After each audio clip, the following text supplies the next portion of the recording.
Now, this is super, super important. This is the teacher's favorite jazz standard to teach. If you did not know minor, dominant, major, what does that mean? If I see that pattern, you hear the sound and then you relate it to a name. You've really just unlocked a majority of jazz standards. The best way that you can start learning and understanding how to analyze jazz standards is simply to just watch me do it in real time. All right, welcome to this masterclass. This is Jazz Standards Decoded, Mastering the Art of Analyzing Jazz Standards. Really excited to dive into this with you today and help you understand jazz standards on a deeper level, help you learn them better, and of course, improvise over them better as a result of all of this. Before we go into this, who am I? I'm Brent Vardstra. I am the jazz musician behind LearnJazzStandards.com, the director of LearnJazzStandards.com. We help musicians all over the world play jazz, and that's what we're doing here today. I'm also a professional jazz musician in the New York City area, author, podcaster, jazz coach, a lot of different things, and this is what I love to do. I love helping people get better at playing jazz, get better at playing music, and seeing the results of putting the time and effort that is required to getting good at playing the jazz language in, but then feeling that feeling that I felt so many times playing gigs and just reaching musical moments that are beyond what I thought I could reach, okay? That's what I'm all about. Okay, let's start by answering the first question here. Why analyze jazz standards? Like, what's the point of analyzing jazz standards? We talk about analyzing in music, but specifically jazz. We talk about using what's called Roman numeral analysis, and most people will be aware of Roman numeral analysis. If you're not, we will talk about that a little bit in a second, as well as we go through the masterclass, you'll see this come into play. Why do we do this? Well, so first and foremost, we do this so that we can understand what the chords are in a jazz standard, right? We have to learn songs in jazz. They're called jazz standards. And within these songs are chords, right? But not only that, within these songs are what are called chord progressions, right? Multiple chords make up chord progressions. In music and in music theory, we put names not only to the chords, but names to the chord progressions themselves to help us understand how a song works. So understanding is one level of why we would analyze jazz standards, specifically with Roman numeral analysis, okay? That's one reason we would do that. The other reason is to help you memorize songs better, okay? And this is actually one of the most important reasons to analyze jazz standards. When we are memorizing jazz songs, we don't want to be memorizing every single note of a chord. We don't want to be memorizing every single chord. Rather, we want to be memorizing chord progressions. And even more than that, we don't want to be memorizing chord progressions as in specific chords in the chord progression. We want to be thinking of them, how they relate to the overall piece of work there, the overall song, right? Once we're able to do that, right? Once we're able to start categorizing jazz standards in this way, they become exponentially easier to learn. They become exponentially easier to memorize, right? And then, of course, as I talked about the whole understanding bit of analyzing, when we can understand it, we can start practicing chord progressions better. We can start understanding how to start improvising over jazz standards better, okay? So to me, these are all the reasons to analyze jazz standards. Now, we're gonna be really talking about Roman numeral analysis today, like I mentioned. Are there other ways to analyze jazz standards? Yes. At Learn Jazz Standards in our Inner Circle membership, for example, we analyze jazz standards using color coding as well, right? And all that really is just helping us categorize different parts of the song that we might need to focus on a little bit more, okay? So that's really important. Now, what we're gonna do in this masterclass is very simple. I'm going to walk you through 3 jazz standards, and we're going to analyze them in real time together, okay? Because to me, the best way that you can start learning and understanding how to analyze jazz standards is simply to just watch me do it in real time so that you can kind of adopt my mindset, my brain, and I can explain to you along the way as we go, you know, what different ways we can analyze jazz standards, what different Roman numerals mean, and some different music theory terms. But what I really want you to understand more than anything is if you want to get good at analyzing jazz standards for all the reasons I just mentioned, the best way to do it is to keep learning songs, keep learning jazz standards, okay? That's it. It's very simple. Keep learning jazz standards. Ask the question, that we're going to ask today. How do we analyze this jazz standard, right? Do the work and the effort to analyze that, or use a tool or resource like we have in the Inner Circle, right? Where we literally analyze and do this stuff every single month. Go through that process of understanding, realize that you might not understand everything, and you might even leave this masterclass not completely understanding everything. We were not going to cover everything today in this masterclass, right? But that's okay, because what happens is, as you continually learn more jazz standards, as you continually analyze more jazz standards, the more you understand them, the more you see reoccurring patterns come up time and time again, the more you start filling in blanks to, puzzle pieces that are missing, okay? It's really that simple, and we overcomplicate not only just this topic of analyzing and learning jazz standards, but everything. We overanalyze music theory, we overanalyze how to improvise. When it comes down to it is put in the reps, right? Learn songs, analyze them, understand them better over time, and things start snowballing. Okay, very simple. One last thing before we get started into looking into these songs. We are not going to talk about in depth how we come up with Roman numerals with chord progressions in this masterclass. So I'll give you the crash course here. When we are analyzing chords in chord progressions, right? It's all based off of really a scale first and foremost, like a C major scale.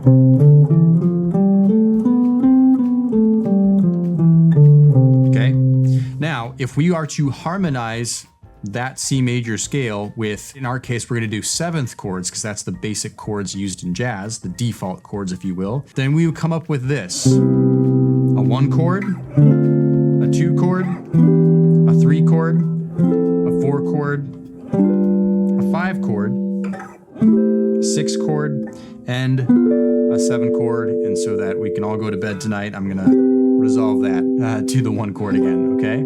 So that's really how we come up with Roman numerals: 1, 2, 3, 4, 5, 6, 7. That's within a scale. And then for each one of those, we have different qualities of chords as we stack thirds on top of each other, on top of the scale tones to make these chords, right? So, in the case of the 1 chord is major in a major key, the 2 chord is minor, the 3 chord is minor, the 4 chord is major, the 5 chord is dominant, the 6 chord is minor, and the 7 chord is half diminished or minor 7 flat 5. Okay, that's as far as I'm going to go with explaining how that works. If you don't understand that concept already, I would encourage you to check out the masterclass here in Jazz Theory Breakthrough on 251s, mastering 251 chord progressions, because Brett from my team does a really good job explaining exactly how this works in just a little bit more detail than I did right here. I don't want to spend so much time focusing on that. I want to spend a lot of time actually just focusing on the actual jazz standards, okay? So, with all of that being said, with all of the explaining I just did, let's go ahead and pass it on into these jazz standards themselves and start analyzing them in real time. And slowly but surely, we're going to learn together. Siga siga, as they say in Greek. Okay, so let's look at our first jazz standard here. This one is called Autumn Leaves. Okay, Autumn Leaves. This is the teacher's favorite jazz standard to teach, and you'll see why in a second in case you're not familiar with it already, okay? But Autumn Leaves is one of those tunes you should definitely know. There's a lot of lessons to be learned about analyzing jazz standards here as we go along.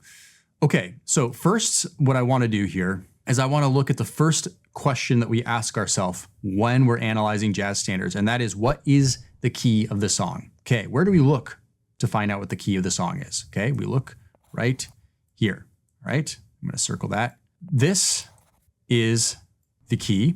We have 2 flats in the key signature, B flat and E flat. Now, this is where knowing basic music theory, doing a little bit of homework on this stuff is actually important, right? What we'll know if we understand this concept, right? We understand, for example, the circle of fifths. What we know is that when you have 2 flats in the key signature, B flat and E flat, the song is either going to be in the key of B flat major or it's going to be in the key of G minor. So for right now, what we can do is just accept that this song is either in B flat major or it's in G minor. The next thing I start looking for when I'm analyzing jazz standards, first of all, is I'm playing through the song, right? So for example, if I have a piano or a guitar, or even if I'm a saxophone player, I can arpeggiate these chords. I'm playing through this: C minor 7, F7, B flat major 7, okay? I'm playing through these chords as I go along, and I'm making a relationship with the sounds, because ultimately, this is the most important thing you can do, is hear a sound and then put a name to what it is. right? This is really how you start understanding jazz standards. This is what makes analysis so helpful. I hear this sound, C minor 7, F7, B flat major 7. Right now I'm just looking at these first 3 bars right here just to keep things a little simple, which is another little pro tip there, right? Don't look at, large pieces of the music. Look at just 2 or 3 chords, right? Oftentimes chord progressions comes in pairs of 3 or 4 in jazz. They can come in 2 chords, of course, but that's really why I'm kind of looking at that. You could also look at this whole line. We will look at that too. Okay, so to my ear, when I'm listening to this, I hear a resolution center here at this B flat major 7, okay? The next thing I look at is resolution centers. To me, B flat major 7, it sounds like I've arrived, okay? So we have C minor 7, F7, B flat major 7. Awesome. Okay, so what I like to do then is go, okay, B flat major 7, that's my resolution center right here. I start asking myself about the chords that come before it. Okay, I ask myself what chords come before it. So I'll look first over here at this F7, okay? This F7, it goes to this B flat major 7, right? So I'll take a listen to that. F7, B flat major 7. Now, if this is a resolution center, B flat major, what I'm gonna assume for a second is perhaps the song is in the key of B flat major, or this specific chord progression is in B flat major, because in jazz, another thing to realize is in jazz, the songs aren't always just in one key. Sometimes they go into different keys throughout the song. We're going to see that really come up in some of the next songs that we're going to look at. Okay, so that's important to understand, but I'm just going to assume that B flat major is the key of this chord progression or the key of this song, and ask myself, what relationship does F7 have to it, okay? Now again, it's important to understand keys, right? If we have a B flat major scale, asking ourselves, well, what's the 5th tone of that scale? Well, the 5th tone is F, right? That's how I know that F is going to be the 5 chord, right? Okay, so F here is the 5 chord, right?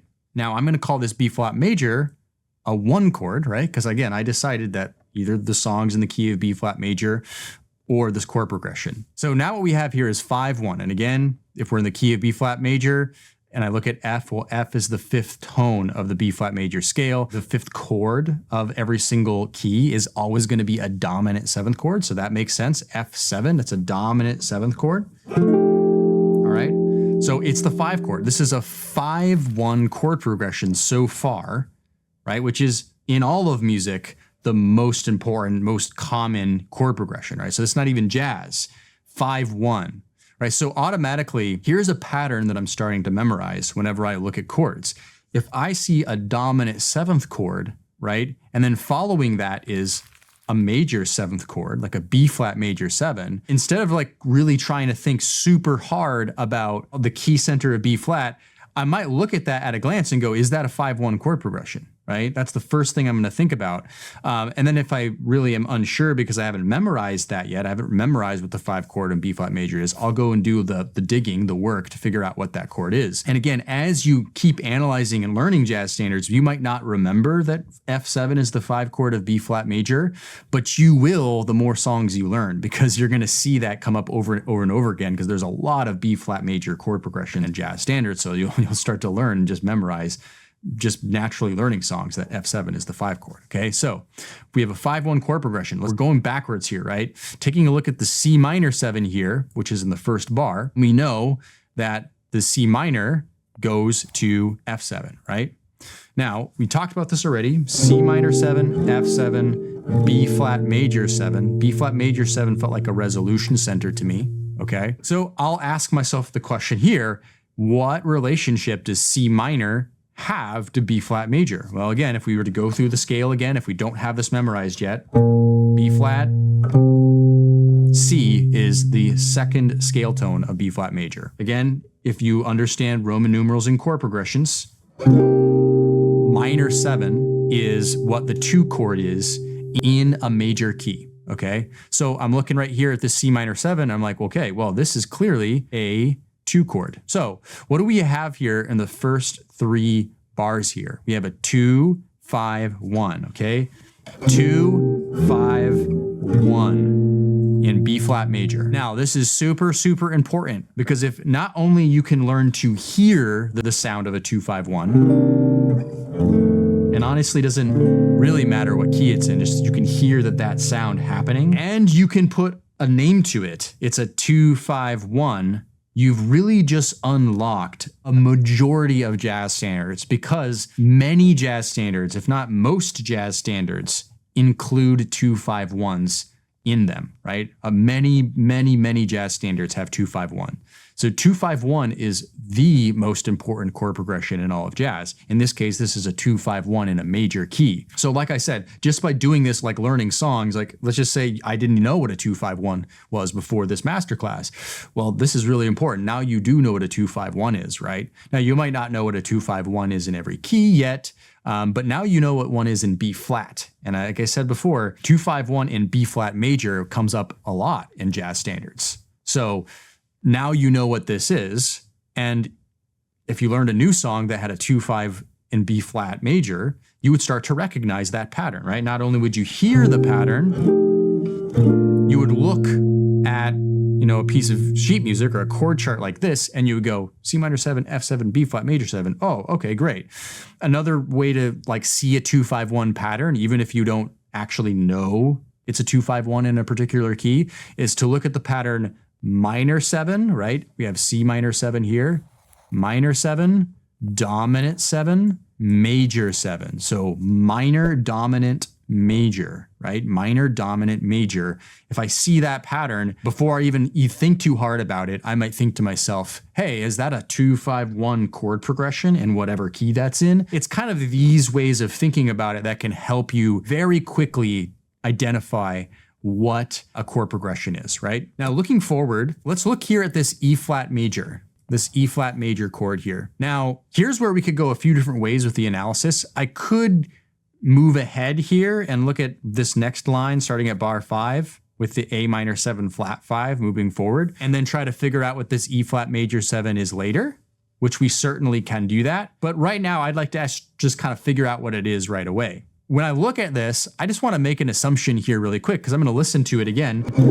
2, 5, 1, and then that E flat major 7. Okay, the E flat major 7 sounds to my ear, right, that it's within the same key as B flat major 7, right? Now, is it possible that we just switch keys to E flat major 7 right here? It is, but because I recognize this specific pattern here, and you can too, I know that this is actually in the key of B flat major, right? And again, if we go through our scale, B flat major, E flat, okay, 1, 2, 3, 4 is the 4 chord. And we know that the 4 chord is a major 7th chord. So what we have right here is a 4 chord. Okay, again, I'm going to keep reminding you of this as we go through this. If you did not know that a 4 chord is major before, right, or you did not know the 2-5-1-4 pattern, you're now learning it now, right? And as you learn more jazz standards, you'll learn the 2-5-1-4 pattern in different keys. You'll see 2-5-1-4 in B flat again. So the more jazz standards we learn, the more we go through this process of identifying it, the faster it becomes. And then again, like I said, the exciting thing is you can actually hear the sounds of a 2-5-1 and then a 4 chord. And so if you learn to memorize that sound, forget about actually looking at a chord chart, then you can actually hear a jazz standard off of a recording and know what that chord progression is because you can now name it. You hear the sound and then you relate it to a name, 2-5-1-4. Pretty cool, right? So even if you don't know the key of the song yet, you can at least go 2-5-1-4. Okay, I know that's the chord progression. The only thing I need to figure out is what key it's in. This is where it gets kind of exciting. This is where like we start to understand why chords analysis is actually useful and isn't just some boring music theory thing that we go through, right? Okay, so E flat major 7 is the 4 chord. Okay, now we have another line here with some chords that look a little bit different. Now, automatically, I know that A minor 7 flat 5 here, I know that this is actually in the key of B flat major. It's certainly in the key of B flat major. It's entirely possible, right? A minor 7 flat 5, if we again know scales and harmonizing 7th chords, that's the 7th chord, right, of B flat major. So this could be the 7th here. But again, I always like to listen first. So I'm going to play up to this 3rd bar here. We'll leave this G7 alt chord out for a second. So we have A minor 7 flat 5. Then we have a D7. Then we have a G minor 7. Now, I'll play that again.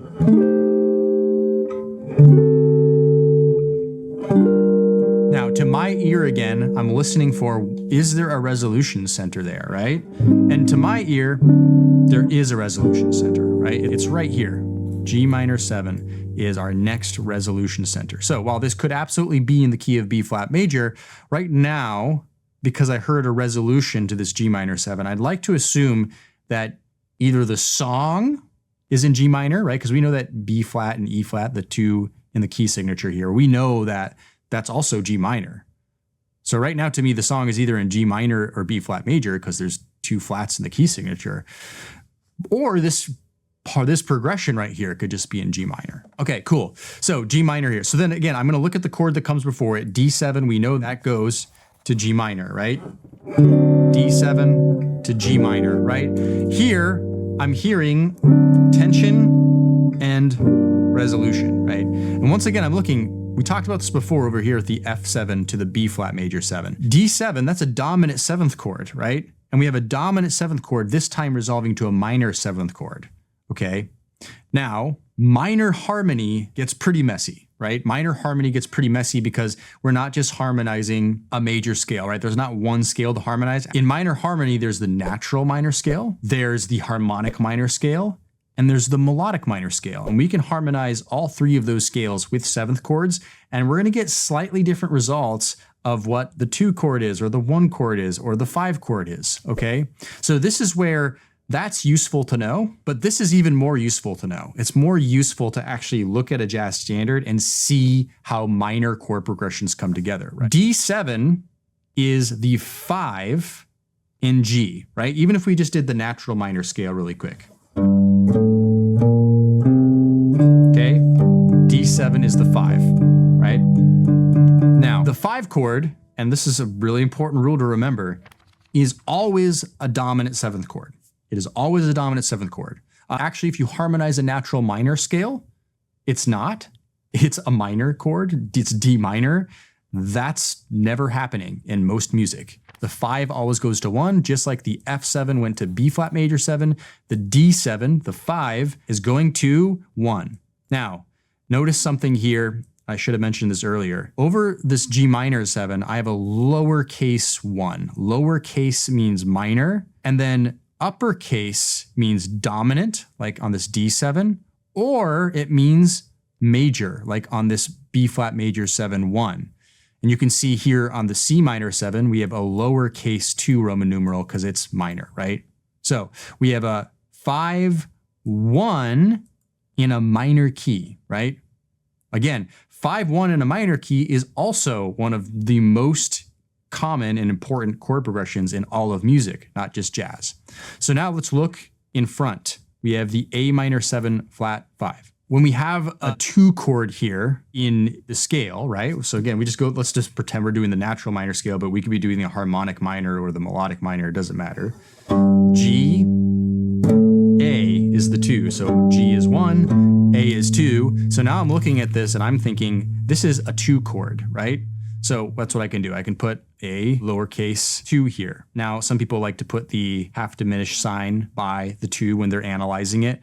For me, it doesn't really matter because what you should always remember and always memorize is that the same as a 5 chord is always a dominant 7th chord, in a minor key, a 2 chord is almost always going to be a half diminished chord, right? If we're just playing an unaltered, completely diatonically correct minor 2 chord, it's going to be a minor 2 flat 5, a half diminished chord, or we call it minor 7 flat 5 chord, okay? So now we have a A minor 7 flat 5 2 chord, a D7 5 chord, and a minor 1 chord, right? So what we have here is a 2 5 1 in a minor key, which reveals to us the most important chord progression along with the major 2-5-1, the minor 2-5-1. So that's why teachers love Autumn Leaves. It's the most important chord progressions here in one song right away, right? So that's really, really, really helpful. So now every single time I were to see again, like a 5, right? A D7, a dominant 7th chord going to a minor chord, I'm thinking it's probably a 5-1, unless proven otherwise. If I see a half diminished chord, a minor 7 flat 5 chord, I'm thinking to myself first, before I assume that this is the 7 chord of a major key, for example, I'm thinking first, is this a 2 chord in a minor key? And so that's really what this is. It's a 2-5-1 in B flat major and a 2-5-1 in G minor. Awesome. 2-5-1 in B flat major, 2-5-1 in G minor. We have a little connecting chord right here, E flat major 7, the 4 chord. It's like just a nice buffer between this major tonality and this minor tonality. I really like that. Now, the next question you probably would have is, well, what key is this song in, right? Because we already discussed that 2 flats in the key signature, it's either B flat major or it's G minor. Well, Autumn Leaves is actually in G minor. I'll tell you why it's in G minor. Mostly here because this G minor is what's being resolved to. If we go throughout the rest of the song, right, we see this happening all the time.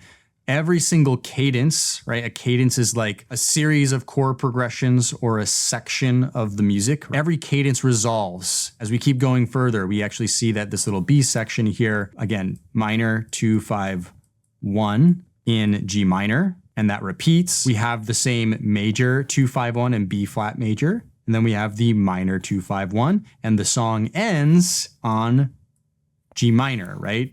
This is just a turnaround chord. We'll talk about that in a second. Okay, so what that tells me is this song's in G minor. Why? Because we're just resolving to G minor continually, right? Versus B flat major. This is a song in G minor. Major 2-5-1, minor 2-5-1.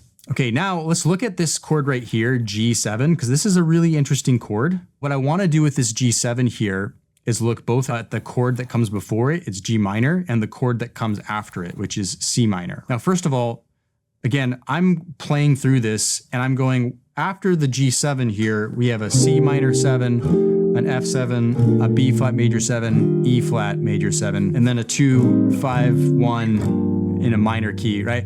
That's the exact same thing as the first 8 bars of the song or the first 7 bars of the song, right? So this G7 is playing some sort of role. It's probably a connecting chord like this E flat major was. All right, so let's listen to it. So we have a G minor chord, that's our 1 chord. Then it goes G7 alt, which means it probably has a sharp 9 or a flat 9 or a flat 13 in it. Could have a sharp 11 in it. I usually just kind of play a flat 13 at least in the G7 alt chord. And then it goes to a C minor 7. Okay, so you have a G minor, G7 alt, to a C minor. So the new resolution center is, in my ear, this C minor 7, right? I hear a resolution here. What I like to think here is like, if this is a resolution, if C minor 7 is a resolution, which it is, it's basically starting that, again, that phrase, that cadence over again. I like to, again, think, does this G7 relate to this G minor 7 or does it relate to this C minor 7? Well, we kind of know that it doesn't directly relate to the G minor 7 because we decided that G minor is a 1 chord. So in other words, like we are in the key of G minor, and G7 alt, it's a dominant 7th chord. So it doesn't necessarily relate to the minor 1 chord at all. So I'd rather think that it probably relates to this C minor 7 here. If we were to just say, well, what is G? What G note is G of a C scale? It's the 5th, right? Right, so G is the 5th automatically, and it's a dominant 7th chord. That's another hint. This is a 5 chord. It's a 5 of C minor. 5 of C minor, okay? This is where we get into some other kind of terminology called secondary dominance, right? Secondary dominant is this. It's when you are tonicizing. Tonicizing means making it sound like it's a new key. You're tonicizing a chord that is already diatonic to a key center, right? In this case, C minor 7, that's diatonic to B flat major 7. You could also relate, by the way, C minor, F7, and B flat major directly to the key of G minor. I just think it's easier to think about it in B flat major.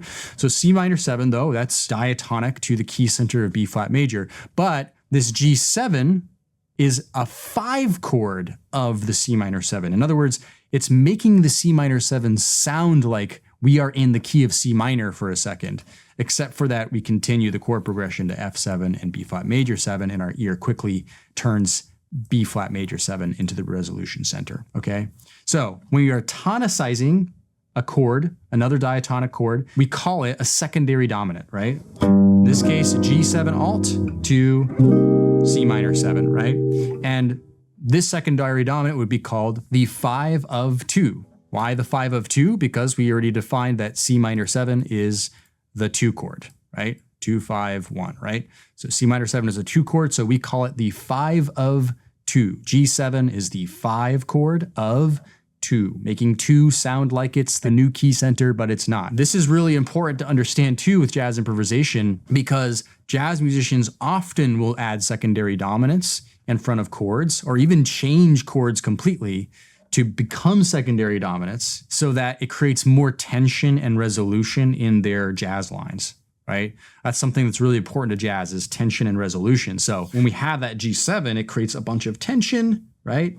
You can hear it in the chord, and then it resolves, to that minor 7 chord. So 5 of 2, secondary dominant, that's something to understand. So we can analyze this in Roman numerals by calling it a 5 of 2 or a 5 of C minor, but also we can simply just recognize what it is, categorically speaking, which is a secondary dominant. Okay. All right. So that's already a lot of material in Autumn Leaves. And I spent a lot of time just on Autumn Leaves, because once you kind of understand the basics here of Roman numeral analysis and analyzing jazz standards, you can kind of start like getting up off the ground and fast walking, right? Or even jogging, because you already kind of understand both the sounds of major and minor 2-5-1 chord progressions. You understand this rough concept of other diatonic chords, like the 4 chord, the E flat major. We can call them a connecting chord, like chords between chord progressions. We can understand what a secondary dominant is. So already just in one song, we kind of have a lot of information. So I wanted to really go over this one a little bit more. Okay, let's look at All the Things You Are. And this is where things get really interesting, okay? Because All the Things You Are, even if you don't know about this song yet, what I will tell you about this song is that this is not an easy jazz standard, okay? I'm actually kind of bringing us into the deep end right away for 2 reasons. A, because it's going to really help us understand analysis even more on a deeper level, but also it's going to kind of show you that what we just learned in Autumn Leaves makes All the Things You Are exponentially easier. And once we understand All the Things You Are, it becomes exponentially easier. So I'm going to work through the actual chord progressions themselves a little bit faster this time, right? So even if you're like not fully following or able to come up with what the chords are in the chord progression, that's okay. This will just kind of show you though what the next level, the next step is, okay? Again, the more jazz standards you learn, the easier this process gets, the more benefits you get from learning more jazz standards and going through this process, okay? First, let's listen to All the Things You Are. Let's just listen to this entire first line right here. I'll play it. We have an F minor 7, then we have a B flat minor 7, then an E flat 7, and an A flat major 7, okay? So F minor 7, B flat minor 7, E flat 7, A flat major 7. So to my ear automatically right away, and hopefully to yours, and if not, that's okay. But this is a resolution center. A flat major sounds like a resolution center, right? It feels like we've arrived home, or at least we've arrived somewhere, right? Again, let's look just the way we've done before. E flat 7 goes to A flat major 7. Okay, E flat, that's the 5 chord, right, of A flat major. So we're going to call A flat major a 1 chord. I don't know if this is the key center yet, although I kind of skipped that step there for a second. Let's go back. We have B flat, E flat, A flat, and D flat in the key signature, right? So that means that this is either in the key of F minor or it's in the key of A flat major. Well, F minor is our first chord. So is F minor a 1 chord, or is A flat major the 1 chord? I mean, I don't know yet, but what I do know is that A flat major is a resolution center, right, to my ear. F minor was not a resolution center, right? F minor was going somewhere, and to me that was A flat major, right? Just to point this out one more time in another way, you see how important it is not just to analyze numbers and our analytical brain, it's equally as important to connect it with the sounds. If we're not connecting this to sounds and what we're hearing in the music, this is kind of not really useful at all, right? It's kind of funny to think about that, but it's not useful unless we connect it with these sounds, okay? Looking ahead, B flat minor 7 goes to E flat 7, okay?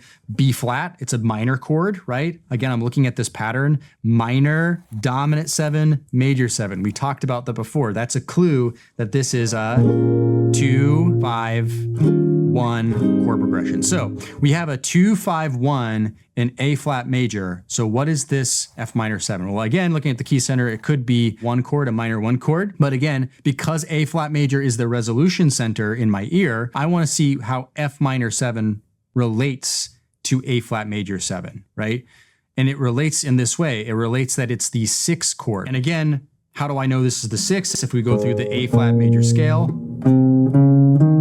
the 6th note right there, that's F, right? Okay, F minor. We know also, if you understand how to harmonize scales with chords, we know that the 6th chord is a minor 7th chord. So what we have here, and all the things you are, is a 6, 2, 5, 1 chord progression. Okay, now we know that the 2, 5, 1 chord progression is really important, and now we know it in A flat major. Cool, because we already know it in B flat major. Now we know it in A flat major. B flat minor 7, E flat 7, A flat major 7.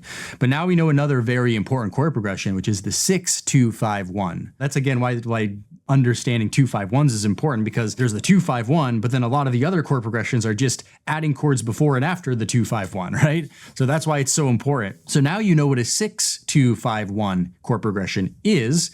You could think of the formula as minor, minor, dominant, major in the case of a major chord progression. That's one way to look at it. But now you also know it in the key of A flat major, right? It's F, B flat, E flat, A flat. Cool. Love it. Okay. Let's look ahead. Let's look to this next line here. We have a D flat major 7 starting the next line. So D flat major, and then a D minor 7, G7, C major 7. Okay, what I'm hearing here is another resolution center. It's right here, C major 7, okay? We have this D flat major 7, D minor 7, G7, C major 7. C major 7 sounds like a resolution center to my ear. Why is D flat major not a resolution center? Because if we play the 6, 2, 5 that we just did, the F minor, B flat minor, E flat 7, A flat major 7, D flat major 7 doesn't sound like a resolution center necessarily, but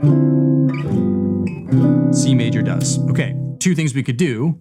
First, let's just start by going backwards here and looking at the C major 7. Let's look at G7 going to C major, okay? So G7, as it relates to C major, is a 5 chord.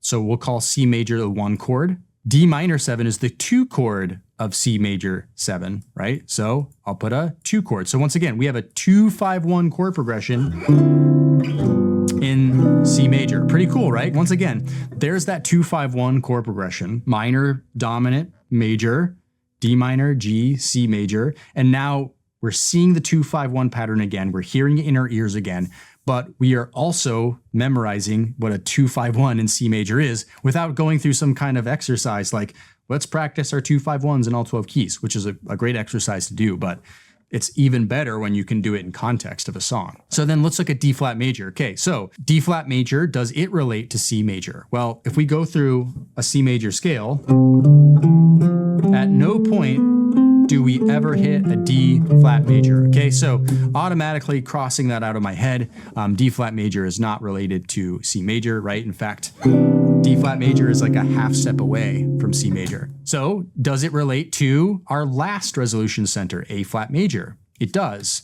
It's the 4 chord. D flat major is the 4 chord. And we had this pattern in Autumn Leaves too, right? We had a 2, 5, 1, 4. Well, now we have a 6, 2, 5, 1, 4, right? So once again, we're actually just seeing Autumn Leaves chord progressions come up again. All we've done is we added a 6, and now we have a 2, 5, 1. It's just that it's in a completely different key, right? It's in C major. When I look at these first 8 bars here, what I see is a chord progression in the key of A flat major and a chord progression in the key of C major. two resolution centers that are in completely different keys. Now, it's important to realize that in jazz, this happens a lot. Like in other styles of music, like pop or rock, this doesn't happen as often, right? But in jazz, this happens a lot. And All the Things You Are is a great example of this. Now, let's go ahead and look at these next 8 bars. I'm going to go a little faster through this time. You'll see why in a second, but this is kind of where it gets really kind of cool to look at a little bit. If we play through C minor 7, right? We're on bar 9 right now. C minor 7, F minor 7, B flat 7, E flat 7. E flat 7 is my resolution center. I'm going to call this a 1 chord because it's major 1 chord. Dominant 7 comes before it. I'm going to call this the 5 chord. And again, going through this quickly, but if we were to go through the work and figure this out, we would see that all of this is true. Then F minor 7 goes to B flat 7. It's a 2 chord. And then C minor 7 goes to F minor 7. This is a 6 chord. So check this out. We also have a 6-2-5-1 chord progression, but this time we're in the key of E flat major, right? So the first 4 bars was a 6-2-5-1 in A flat major. And then the first 4 bars of this second cadence, we'll call it, because I'm seeing another pattern emerge here, is a 6-2-5-1. Looking ahead at this A flat major 7, this is the 4 chord of E flat major 7. Let's play the A flat major. And then A minor 7, D7, G major 7. Resolution center here, I hear with my ear, the G major 7. This is a 1 chord. D7 is the 5 chord. A minor 7 is the 2 chord, all right? So again, I went through this really quickly, but what I want to show you about this song is that cadence 1, let's call this number 1 right here, and this is cadence 2. They are the exact same chord progressions, just in different keys. And literally even the relationship between A flat and C and E flat and G intervallically is the same. That's what makes this song sound so interesting harmonically, is that there's symmetry to it. So it sounds mathematical, and it is mathematical, but really it's the sounds, right? It's the sound of the 6, 2, 5, 1, 4, right? And that's the sounds that we're hearing. And then we just hear that repeat itself just in different keys. So automatically this makes the song way easier to memorize. We're gonna kind of breeze through this next part a little bit. We have this next cadence right here. Again, if we were to just go through the process of really listening to this, we would hear the cadence a little bit clearer. But this is a 2, 5, 1 in G major. Now this 2-5-1 in G major, you already learned it because we learned it back here, right? We learned the 2-5-1 in G major here. So when we see it again here, it's very easy for us to identify it right away because we see the A minor 7, D7, G major. That's how we think about this kind of stuff. Looking ahead here, this is the resolution center right here, E major. So it's the 1 chord. B7 is the 5 chord. G flat minor 7 is not actually, what this chord chart is not enharmonically correct. This should be F sharp minor 7. Okay, so it's actually F sharp minor 7, B7, E major 7. And just in case I lost anyone there, G flat and F sharp minor 7 are the same chord, but it is important that they are enharmonically correct. So that was just a mistake in this particular chord chart. That's okay. So 2, 5, 1. So you see how important it gets, just recognizing the 2-5-1s. You know, there's more to this song. We're not going to keep going through it because that's kind of the main lessons from this song. But what happens is you start to, after you're done going through this, you go, well, gosh, there's a lot of key center changes. There's a lot of chords. Okay, well, first of all, we got the patterns that we've just discovered, but also we start going, oh, well, how many key centers are there? A flat major 7 is 1, C major is 2, E flat major is 3, G major is 4, and then down here with E major is 5. There are 5 different key centers within All the Things You Are. Now, what key is the song in? It's in A flat major, even though we don't continually resolve back to A flat major. We start with a resolution to A flat major. And then if we look at the very end of the song, we have a 2, 5, 1 in A flat major. These are just turnaround chords, meaning that they turn us around back to the top again. So we resolve to A flat major. So All the Things You Are is in the key of A flat, not F minor. Okay, make sense? All right, so that's All the Things You Are. Kind of threw you in the deep end there really quickly, but as you can start to see, things start making more sense. You start memorizing the keys of way more chord progressions. You start really recognizing 2-5-1s a lot more. You recognize 4 chords more. You recognize 6 chords more. So even if not all of this is making sense or it's not all clicking, it does over time. Okay, now it could happen to you. let's go to this song really quick. We are not going to overly dig deep into every single chord like we did when we were talking about Autumn Leaves, because at this point we're kind of starting to graduate from that a little bit, not meaning that you're entirely ready for it, but for the sake of this masterclass, meaning we're going to draw the next set of lessons here that we need to from this song, okay? Again, key signature, 3 flats. That means that we're either in the key of E flat major or that we are in the key of C minor. Again, I know this because circle of fifths, very basic music theory. So if you don't know this stuff, it is important to know it. Let's listen to it. We have E flat major 7, E diminished 7, F minor 7, F sharp diminished 7. Now, because I don't actually hear a resolution center yet, let's go to this line here and go back to E flat major 7, okay? All right, so that is a resolution center, E flat major 7. Okay, cool. So I think it's safe to say that this song is not in the key of C minor, because we not only did we start the first chord on E flat major 7, so you can call this like a resolution center in a way, even though it's not resolving, it just started there.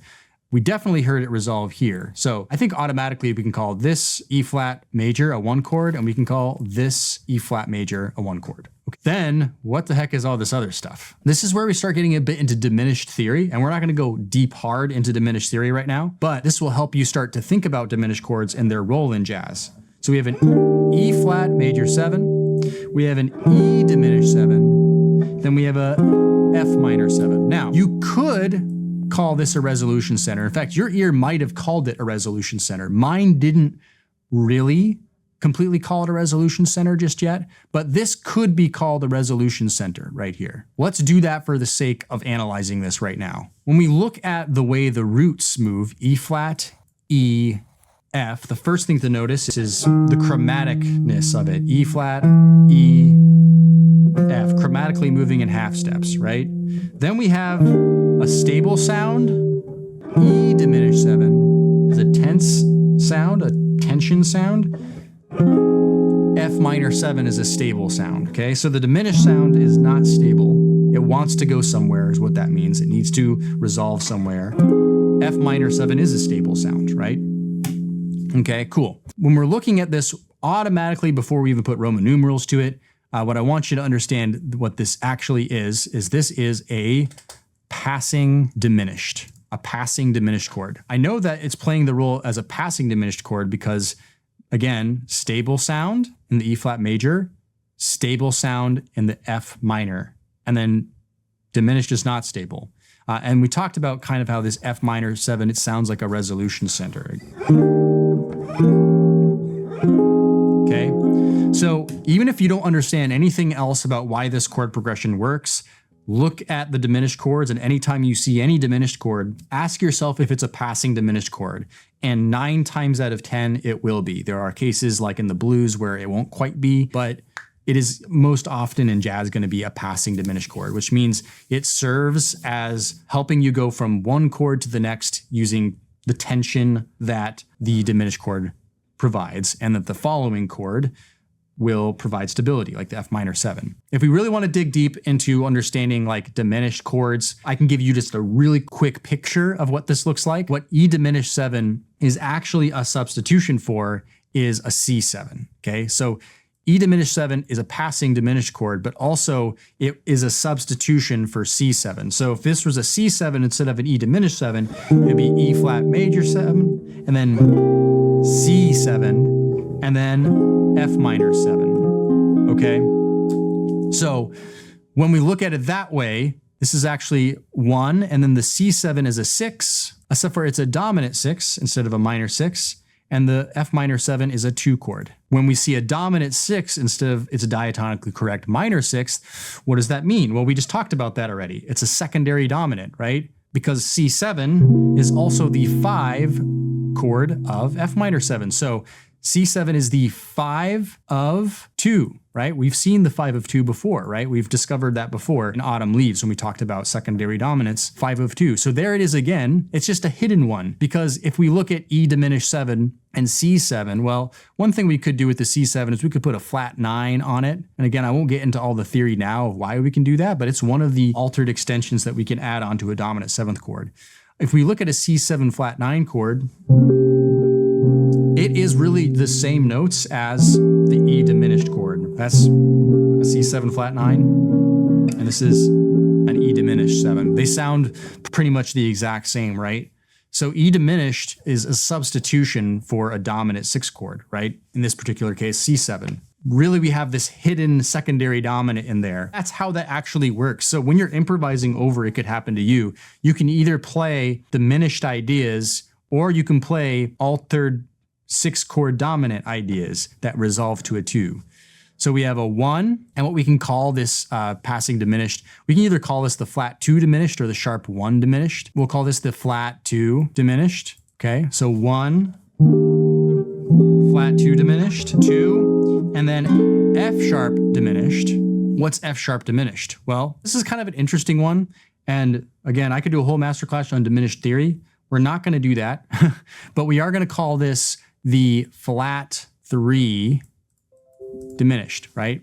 Now, why are we calling it the flat 3 diminished? Well, we would look ahead and we would see that actually resolve to the 1, not the 3, even though it would appear that we're kind of, we're walking up chromatically, right? We're going E flat, E diminished, 2, F sharp diminished 7. You would think that maybe we would see a G minor chord here. And in some chord charts, you actually do see a G minor here. In this case, we don't. We see an E flat major 7.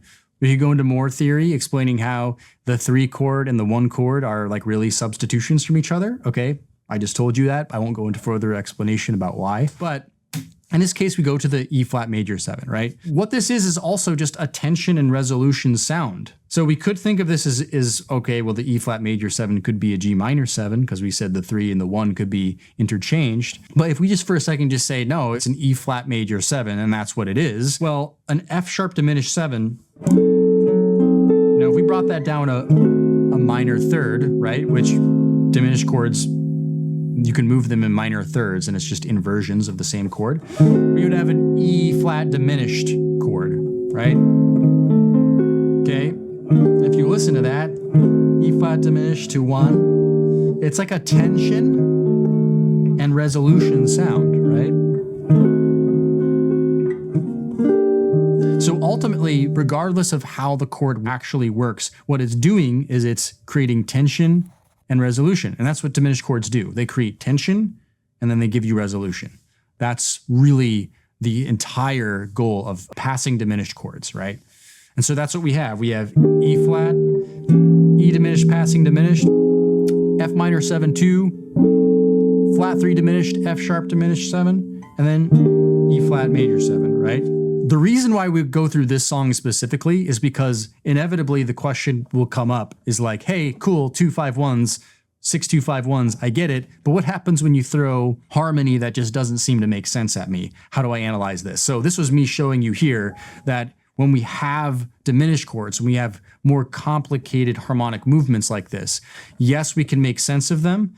If we can't make sense of them, what we can at least do is put labels on them, like it's a passing diminished, or just understand it's bringing us from this chord to this chord, right? If we understand it from that level, then it makes it easier for us to not only memorize the chords, but ultimately understand how to improvise over it, okay? Now, we could keep going through and analyze more of the chords in this song, but I want to close up the masterclass today because I think, like I've said, the way you get really good at analyzing jazz standards and getting good at understanding jazz standards is simply by learning more jazz standards and analyzing more jazz standards to the point where, if I wasn't actually teaching this, even if I had never seen it could happen to you before, I could just literally be glancing at the chords here and automatically start making sense of these chords really quickly. I could probably dress this down in about maybe 30 seconds and know what all of the chord progressions are, how the song actually works, even without having heard it, although hearing it is much more important than just looking at a chord chart and, making some decisions about what chord progressions are.